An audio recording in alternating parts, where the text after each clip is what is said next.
Chapter 7, Like unto Leaven.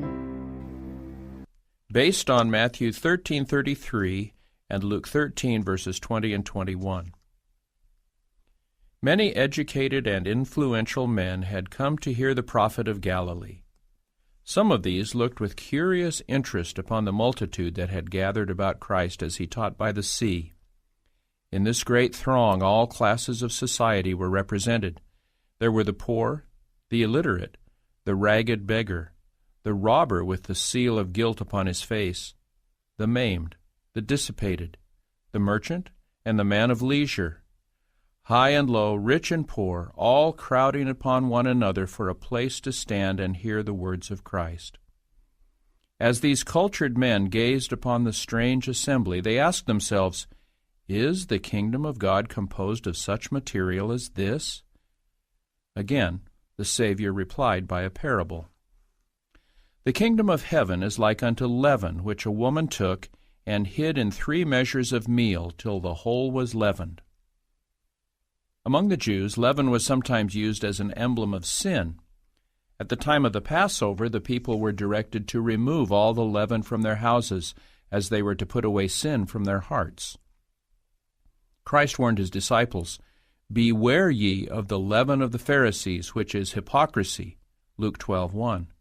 And the Apostle Paul speaks of the leaven of malice and wickedness in 1 Corinthians 5, verse 8. But in the Savior's parable, leaven is used to represent the kingdom of heaven.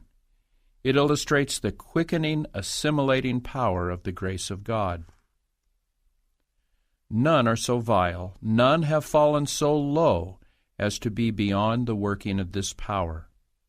In all who will submit themselves to the Holy Spirit, a new principle of life is to be implanted. The lost image of God is to be restored in humanity. But man cannot transform himself by the exercise of his will. He possesses no power by which this change can be effected. The leaven, something wholly from without, must be put into the meal before the desired change can be wrought in it. So the grace of God must be received by the sinner before he can be fitted for the kingdom of glory. All the culture and education which the world can give will fail of making a degraded child of sin a child of heaven. The renewing energy must come from God. The change can be made only by the Holy Spirit. All who would be saved, high or low, rich or poor, must submit to the working of this power. As the leaven, when mingled with the meal, works from within outward, so it is by the renewing of the heart that the grace of God works to transform the life. No mere external change is sufficient to bring us into harmony with God. There are many who try to reform by correcting this or that bad habit, and they hope in this way to become Christians, but they are beginning in the wrong place. Our first work is with the heart. A profession of faith and the possession of truth in the soul are 2 different things. The mere knowledge of truth is not enough. We may possess this, but the tenor of our thoughts may not be changed. The heart must be converted and sanctified. The man who attempts to keep the commandments of God from a sense of obligation merely because he is required to do so will never enter into the joy of obedience. He does not obey. When the requirements of God are accounted a burden because they cut across human inclination, we may know that the life is not a Christian life. True obedience is the outworking of a principle within. It springs from the love of righteousness, the love of the law of God. The essence of all righteousness is loyalty to our Redeemer. This will lead us to do right because it is right, because right doing is pleasing to God. The great truth of the conversion of the heart by the Holy Spirit is presented in Christ's words to Nicodemus. "Verily, verily, I say unto thee, except a man be born from above, he cannot see the kingdom of God.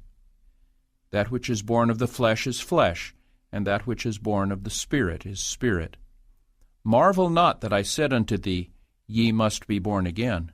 The wind bloweth where it listeth, and thou hearest the sound thereof, but canst not tell whence it cometh and whither it goeth. So is every one that is born of the Spirit. John 3, verses 3 through 8. The Apostle Paul, writing by the Holy Spirit, says, God, who is rich in mercy, for his great love wherewith he loved us, even when we were dead in sins, hath quickened us together with Christ. By grace ye are saved, and hath raised us up together, and made us sit together in heavenly places in Christ Jesus, that in the ages to come he might show the exceeding riches of his grace in his kindness toward us through Christ Jesus. For by grace are ye saved through faith, and that not of yourselves, it is the gift of God. Ephesians 2, verses 4 through 8. Leaven hidden in the flour works invisibly to bring the whole mass under its leavening process. So the leaven of truth works secretly, silently, steadily, to transform the soul. The natural inclinations are softened and subdued. New thoughts, new feelings, new motives are implanted. A new standard of character is set up, the life of Christ. The mind is changed. The faculties are roused to action in new lines. Man is not endowed with new faculties, but the faculties he has are sanctified. The conscience is awakened. We are endowed with traits of character that enable us to do service for God. Often the question arises, why then are there so many claiming to believe God's Word, in whom there is not seen a reformation in words, in spirit, and in character? Why are there so many who cannot bear opposition to their purposes and plans, who manifest an unholy temper, and whose words are harsh, overbearing, and passionate? There is seen in their lives the same love of self, the same selfish indulgence, the same temper and hasty speech that is seen in the life of the worldling. There is the same sensitive pride, the same yielding to natural inclination, the same perversity of character, as if the truth were wholly unknown to them. The reason is that they are not converted. They have not hidden the leaven of truth in the heart. It has not had opportunity to do its work. Their natural and cultivated tendencies to evil have not been submitted to its transforming power. Their lives reveal the absence of the grace of Christ and unbelief in his power to transform the character. Faith cometh by hearing, and hearing by the word of God. Romans 10:17. The Scriptures are the great agency in the transformation of character. Christ prayed, "Sanctify them through thy truth. Thy word is truth." John 17:17. If studied and obeyed, the Word of God works in the heart, subduing every unholy attribute. The Holy Spirit comes to convict of sin, and the faith that springs up in the heart works by love to Christ, conforming us in body, soul, and spirit to his own image. Then God can use us to do his will. The power given us works from within outwardly, leading us to communicate to others the truth that has been communicated to us. The truths of the Word of God meet man's great practical necessity, the conversion of the soul through faith. These grand principles are not to be thought too pure and holy to be brought into the daily life. They are truths which reach to heaven and compass eternity, yet their vital influence is to be woven into human experience. They are to permeate all the great things and all the little things of life. Received into the heart, the leaven of truth will regulate the desires, purify the thoughts, and sweeten the disposition. It quickens the faculties of the mind and the energies of the soul. It enlarges the capacity for feeling, for loving. The world regards as a mystery the man who is imbued with this principle. The selfish, money-loving man lives only to secure for himself the riches, honors, and pleasures of this world. He loses the eternal world from his reckoning. But with the follower of Christ, these things will not be all-absorbing. For Christ's sake, he will labor and deny self, that he may aid in the great work of saving souls who are without Christ and without hope in the world. Such a man the world cannot understand, for he is keeping in view eternal realities. The love of Christ with its redeeming power has come into the heart. This love masters every other motive and raises its possessor above the corrupting influence of the world. The Word of God is to have a sanctifying effect on our association with every member of the human family. The leaven of truth will not produce the spirit of rivalry, the love of ambition, the desire to be first. True heaven-born love is not selfish and changeable. It is not dependent on human praise. The heart of him who receives the grace of God overflows with love for God and for those for whom Christ died.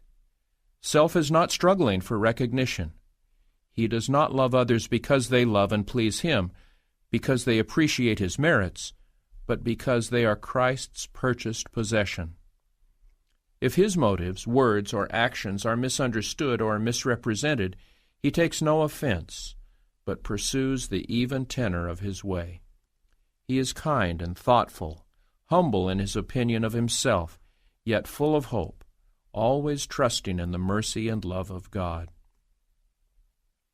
The apostle exhorts us, "As he which hath called you is holy, so be ye holy in all manner of conversation, because it is written, Be ye holy, for I am holy." 1 Peter 1:15 and 16. The grace of Christ is to control the temper and the voice. Its working will be seen in politeness and tender regard shown by brother for brother in kind, encouraging words. An angel presence is in the home. The life breathes a sweet perfume which ascends to God as the holy incense. Love is manifested in kindness, gentleness, forbearance, and long-suffering. The countenance is changed. Christ abiding in the heart shines out in the faces of those who love him and keep his commandments. Truth is written there. The sweet peace of heaven is revealed. There is expressed a habitual gentleness, a more than human love. The leaven of truth works a change in the whole man, making the coarse refined, the rough gentle, the selfish generous. By it the impure are cleansed, washed in the blood of the Lamb. Through its life-giving power it brings all there is of mind and soul and strength into harmony with the divine life. Man with his human nature becomes a partaker of divinity.